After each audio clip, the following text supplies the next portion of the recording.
So what's up, guys? Chase Oliver 68 here, and there was a pay-per-view last night, and I didn't review it because the NBA Finals were on.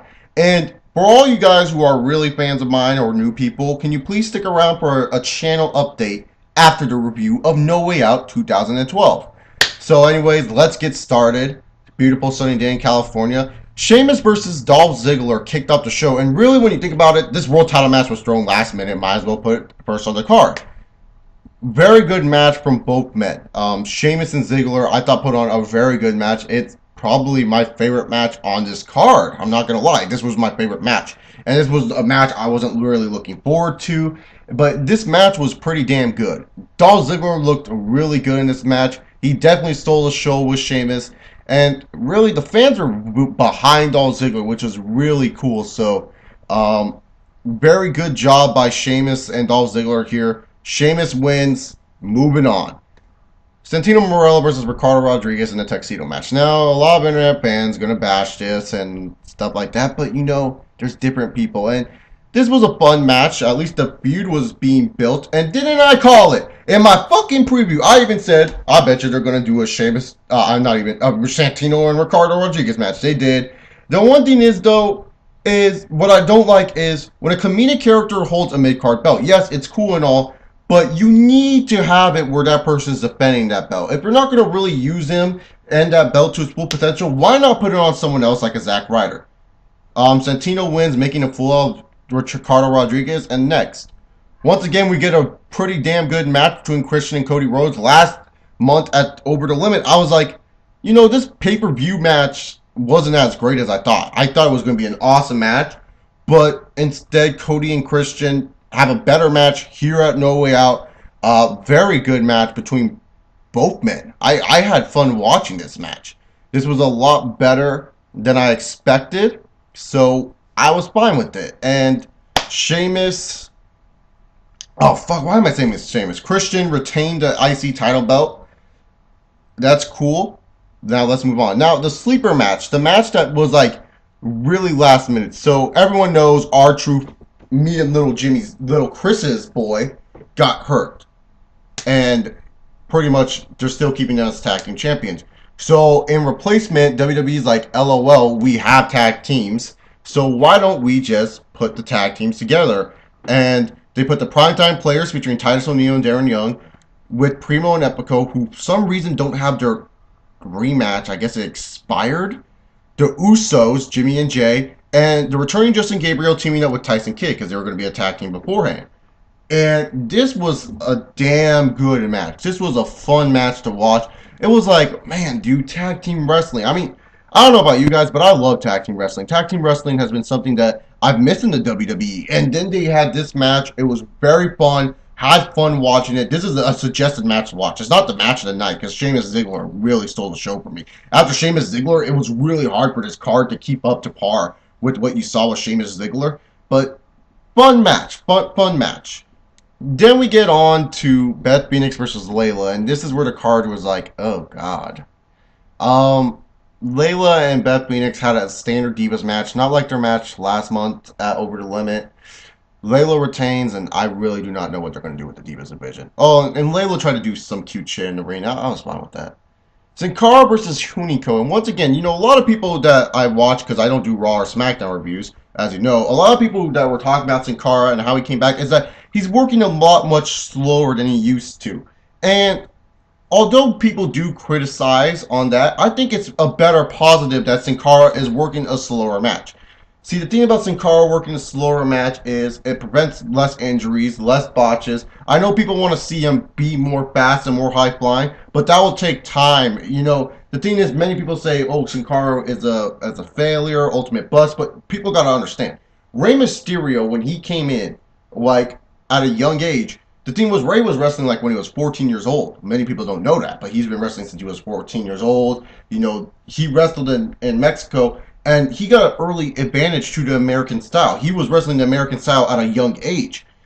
Sin Cara, his whole life, has been used to the Mexico style, working the left style of the ring, not the right style. So the thing is, Sin Cara is still not used to the American style. Yes, they should have put him in FCW. I agree with that totally. But the thing is, WWE were trying to make a business risk where they're saying, we don't know where Ray's stock is at right now. Ray's getting older. We need a new mass wrestler. And Sin Cara is still selling shit on WWE.com. People still buy his mask. He's trying to protect himself, which I'm fine with, but you can't be overprotective. Although I'm happy that he hit the La Mystica Queen, I just wish they kind of did shit with Hunico and Sin Cara on this card where they built it up so I could actually care about this feud. But other than that, it was nice to see this match. Nothing really too special. It wasn't too special. I enjoyed it, but it's probably not really a special match. Now the match I was really looking forward to, the triple threat between CM Punk, Kane, and Daniel Bryan. The thing about this that really threw the curveball was throughout the night, AJ Lee, she was doing her shit. And I'm glad they're doing this with AJ. I'm glad they're making AJ a primary diva that people can get into. The one thing I did not like was how this match came off. I thought this match was pretty darn good. I thought Daniel Bryan did a really good job in this match. I thought CM Punk did an okay job. And Kane, the thing about Kane and triple threats, I've never been a fan of because it just seems like Kane, he can get lazy. And that shows in cases for the Great American Bash 2007. The ending comes with like AJ Lee's on the apron. She accidentally falls off the apron. And then, Punk hits a GTS on Kane. And then Kane carries off AJ Lee. Now, this is a segment for Monday Night Raw where I'm going to be interested in watching it. I'm going to be like, wow, what's going to happen? But the one thing is, what is going to be next for CM Punk? I really don't know what's next for CM Punk. I honestly cannot say what's next. Ryback defeating two jobbers, Dan Delaney and Rob Brines. It was funny when they were talking about the WrestleMania. That was hilarious. Ryback comes, Goldberg chants. Typical Ryback squash match. Sorry about that. Stuff in my throat. And that's all I gotta say.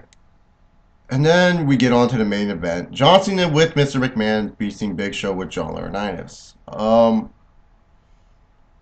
Big Show, although we were shitting on this a lot, Big Show and Cena, it got to some points where it was just like slow, but I say Big Show probably worked one of his better matches since his Mark Henry feud. Really, this has been a better Big Show match in a long time. He did perform well, but the thing is, there was a lot of illogical things in this match. When Big Show hit Cena with a knockout punch, why the fuck is Big Show not saying, LOL, let's walk outside of the fucking cage? No, he's just fooling around. I would have walked out of the cage or pinned Cena in this situation. But that didn't happen. Instead, we got a bunch of people that were attacked by the Big Show in the past come out.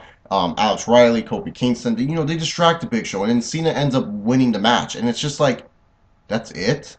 And Mr. McMahon fires Johnny Ace, gets rid of a heel in the company, whether you liked him or not. They get rid of one of their top heels, and it's like, that was it. That's all we got. And it just felt lackluster. It didn't feel like any of the pay-per-view. I thought there was going to be another match after this, but it just felt lackluster. Vince walks away. Cena gets his... And, that's about it. And overall, No Way Out just felt like a mediocre show. I'm not saying it was a terrible show. I'm not saying it was a great show. It was mediocre. See, the thing is, I had low expectations for this show. And since I had low expectations, that's why it's just mediocre. But this pay-per-view was just very lackadaisical. It was just kind of there. And I know a person, at Alan Outrage on Twitter. You should follow him. His tweets are hilarious. He went to the show. He said he had a great time. I'm happy for my boy Alan for having a great time at the show. I'm glad you went, buddy. Live shows are always fun to go to no matter how shitty they are. Trust me. No Way Out 2007, that was a shit show. Worse than this show, I'll say that. But, yeah, overall, No Way Out 2012 gets a C from me. And also, here comes a channel update. So, pretty much, I got a huge curveball in life. Curveballs suck in life, so we have to deal with them. You have to take them and deal with them. And the thing is, I'm going to start getting a job soon, so this curveball doesn't happen again.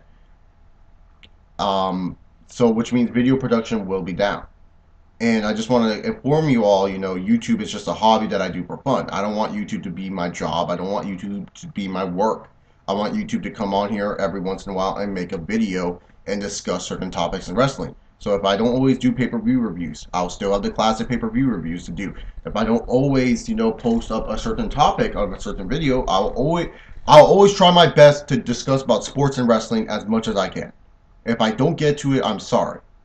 But just understand, guys, YouTube is not my job. It's a hobby that I like to do, and there's certain topics I want to talk about. Just because I'm like one of the only people not talking about like certain aspects, like maybe freaking, I don't know, just shit. You know what I'm talking about?